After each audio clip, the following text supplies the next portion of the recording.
What up YouTube, it's MC Chill. Today I wanted to talk a little bit about Mars, just because why not? I felt like gathering information about Mars and speaking about it, so here I go. And get my notes ready. I don't take notes on every video that I make or post, but for research purposes and to gather information on certain things, I might take notes. So I'm going to start by talking about Mars in alchemical terms first.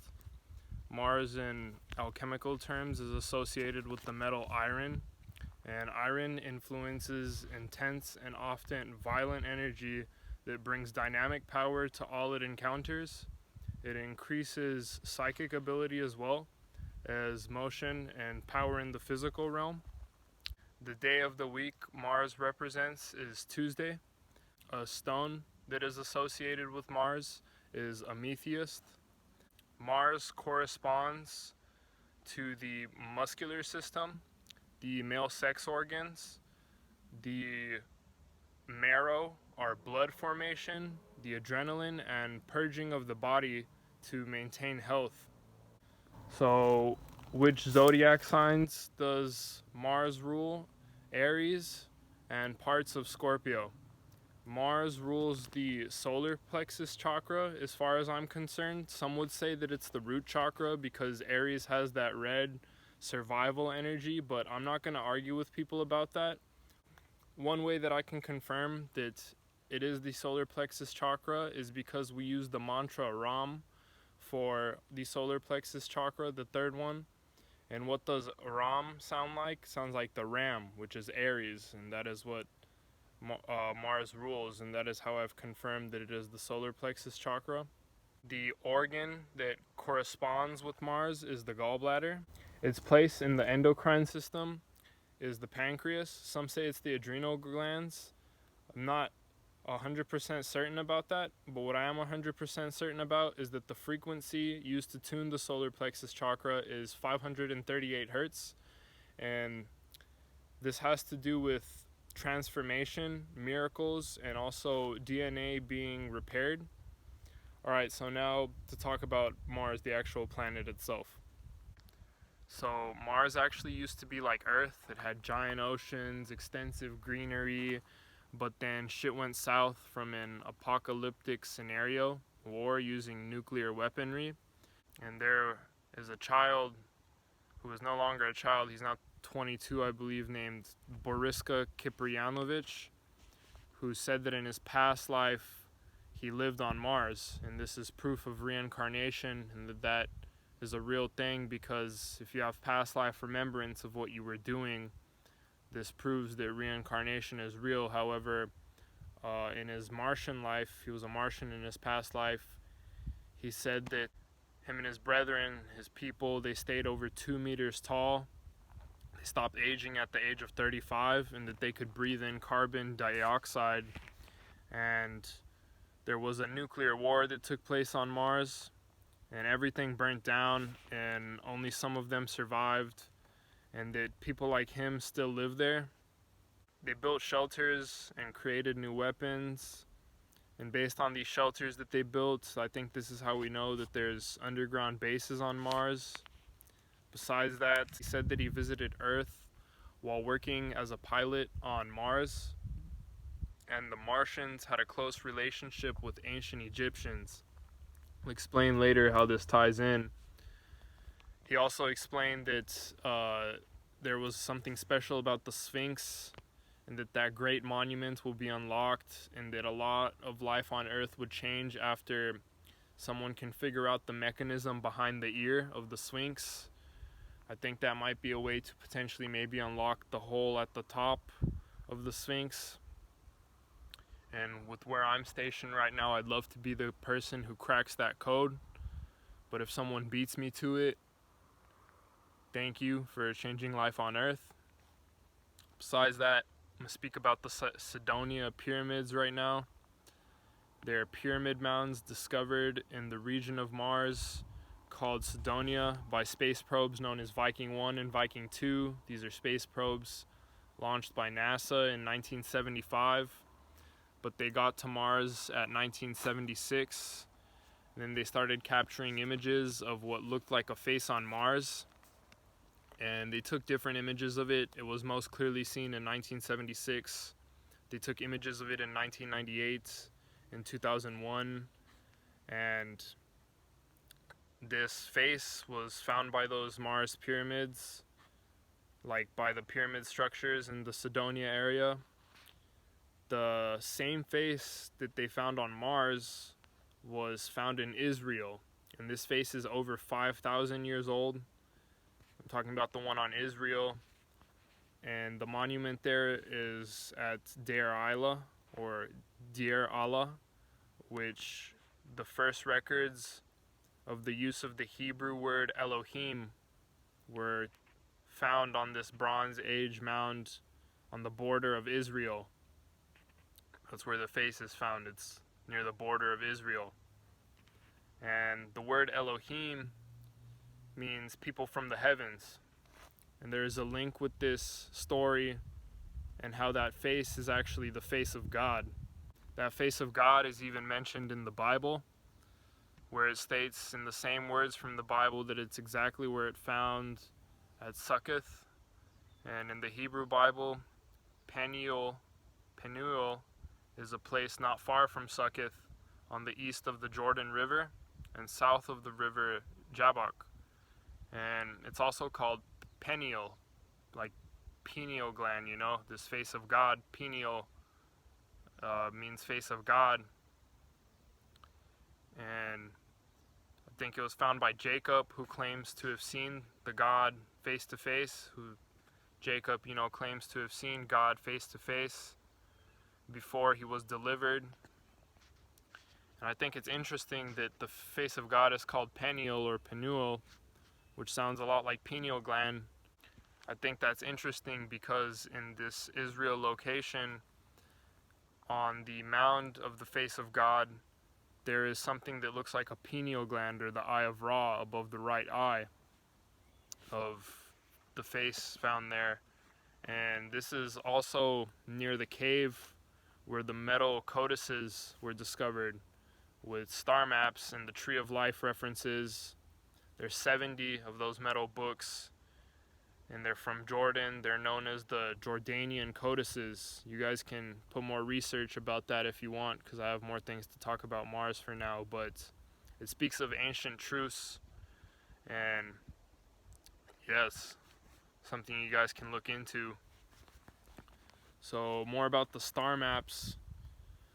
The cluster of ruins in the Cydonia area, close to the five-sided pyramid in that face, those clusters were said to line up with the Pleiades star cluster. And that face of Mars lines up with the primary sun star. And that the pyramid lines up with the secondary sun star. One thing I noticed is that Pleiades is close to Orion, and that the only thing in between them is Taurus. This is how I find it to be a connection with the Egyptians as well, because if the planet Mars has a cluster there that lines up with the Pleiades star cluster, and we here on Earth have the pyramids of Giza in Egypt, they line up with the Orion star cluster. And this is how I find a connection to be between that, where maybe we had ETs and their ruins there were stationed so that they could go in between the Pleiades and Mars, and we had ETs from the Orion group that could go from Orion and Earth. And besides these ET ruins, there's also more evidence of them, with a pharaoh sarcophagus found in Mars. Some look like Egyptian statues, like the one of a figure sticking out of a Mars mountain. And then there's an actual sarcophagus that is believed that the site is found on Mars around ancient burial ground, and that there's more faces that appear in the cliffs around it. So besides that, I'm now going to talk about the Mantids. These may have came from Mars. There is a Coetian tribe of Africa, and they specifically regard the mantis as the first living creature upon Earth who granted life to animals and humans, inventing language and bringing fire to the people. However, these mantids that I'm speaking about are like praying mantises. However, they're 6 to 7 feet tall with long, thin torsos, and their necks and arms have additional joints, and that their heads are insect-like and triangular with large slanted eyes of deep brown to black. Most mantids are described as dark brown, and there's also other colors of them such as green and black. They're often encountered wearing long robes and a variety of colors, perhaps signifying the rank of these beings, while other of them are unclothed. These mantids are also shapeshifters, and they use advanced technologies to create a field around their bodies to make them appear human. I think that they do this by being coated in an oily substance to hide their segmented exoskeletons. Some say that their intentions on Earth isn't always to abduct us, as that's what's been claimed by some people who have encountered praying mantises or mantids, and some say that these are positive creatures, uplifting beings who seek to protect humanity and the Earth, and that in abduction scenarios they may use holographic projections for educational purposes, and that some abductees report Martian or mantis beings. They show them holographic images of the destruction of planet Earth to illustrate the negative impact our species could have on our planet. And I think this ties in with the Mars story as well, and how we need to learn from the mistakes of Mars and maybe how their civilization could have collapsed on itself so that we don't do the same thing to planet Earth.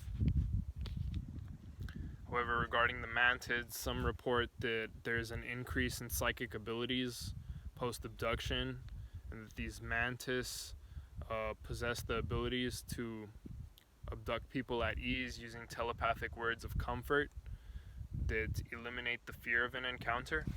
And then there's other stories regarding these beings that some say that there's negative aspects of these beings, and that some are harvesting human DNA to create a new species. And the ones responsible for this, they would be the tall blacks. They have extremely long limbs, extra joints on their appendages, and are claimed to have glowing red eyes, as well as black pigment of skin. But that's enough about the mantids. Some say that there have been humans on Mars since the 1930s. My only explanation for this is that Mars is now a slave colony for the ICC human slave labor, and that they have ICC bases there doing experiments on humans that have been abducted. The stationed underground Mars facilities have cyborg medical PLC labs, and these cybernetic labs create semi-human augmented cyborg soldiers and scouts in order to trade them to other advanced ET species as part of slave organizations, so that they can acquire medicines, like medical serums to stop the aging process. They receive advanced technology for this that can be later implemented for building better ships, colony facilities, space stations, weaponry, healing, medical pods, or as well as gaining rights for more trading routes in space and access to planets where they can build colonies. There's technicians in these PLC labs that have an original imprint of the genome sequence of whoever soul was going to be put in the cyborg, because that person's DNA needs to match up with the soul's energetic frequency in order to place the soul in the cyborg. They got genome scanners for this shit. They have tank chambers with fluidic material inside of it that alters the genetic structure and DNA sequencing of people.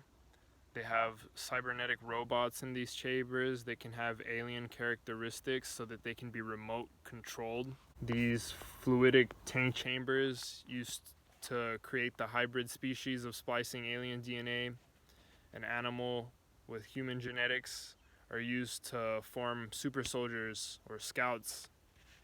There's some real Nazi shit that I think's going on there, with humans on hooks, dripping blood, waiting for the soul transfer protocol. The worst part is that these are abducted and kidnapped humans, and they have containment fluidic chambers with green goo that hold the soldiers and scouts. The fluid also alters genetics and DNA, but it can also do shit where it heals the brain damage and regenerates body parts at a rapid rate. The containment chambers can also act as torture technology to break down the psyche of the beings which are being held in these chambers. The abducted and kidnapped people are held in these chambers for months at a time. They also have regeneration tanks. They can fully grow clones, ET human hybrids, and the same tanks have been used in various Black Ops underground medical labs, like also in Area 51, Antarctica, other planets. This isn't only taking place on Mars. If soldiers or SSP agents are at the brink of death, the regeneration tanks can revive half-dead beings or even those who have already died but not been dead for a long time. And these POC labs on Mars have genetic and DNA vaults which house genetic material of the human species, animals, plants, minerals. So if there's a catastrophe on Earth, they can replicate the species and population also on other SSP colonies or planets. But yeah, man, that's as far as I'm gonna go talking about that. You can find more information on that on supersoldiertalk.com. The article is Cyborg Medical ICC Labs on Mars bases. It's fucking crazy. The last thing I'm gonna talk about is the monolith on Phobos. Phobos is one of the moons around Mars. Buzz Aldrin said that it looks like a potato. Some say Phobos is like our Earth's moon and that it's hollow inside of it. Dr. Isaac Asimov wrote a story suggesting that Phobos was an abandoned alien ship from the distant past that was captured by the gravity of Mars. And the monolith I'm speaking about on Phobos kind of looks like an obelisk. It's sticking out on part of it.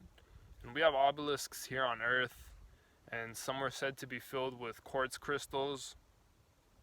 And this is so that they can ground celestial energy and transmit and download this. The celestial energy transmits and downloads energy into the landscape, input from galactic energy and celestial energy, as well as cosmic energy. And this allows for higher nodes of awareness. So my guess is these monoliths were serving there as beacons for these celestial beings. And it kind of correlates with like orgone pillars, in my opinion, because if they're filled with quartz and there's this orgonite energy around it, this is probably how it attracts cosmic waves and celestial beings. But yeah, man, that's all I had to say about this video. Just wanted to give some information about Mars. Yeah, man, I hope you found this video interesting. If you guys want to, you can share this video with people if they'd want to learn anything about Mars or potentially get into depth research about what I was speaking about. But that's all I have to say. Y'all stay safe, focused, and balanced. This is MC Chill. Peace out.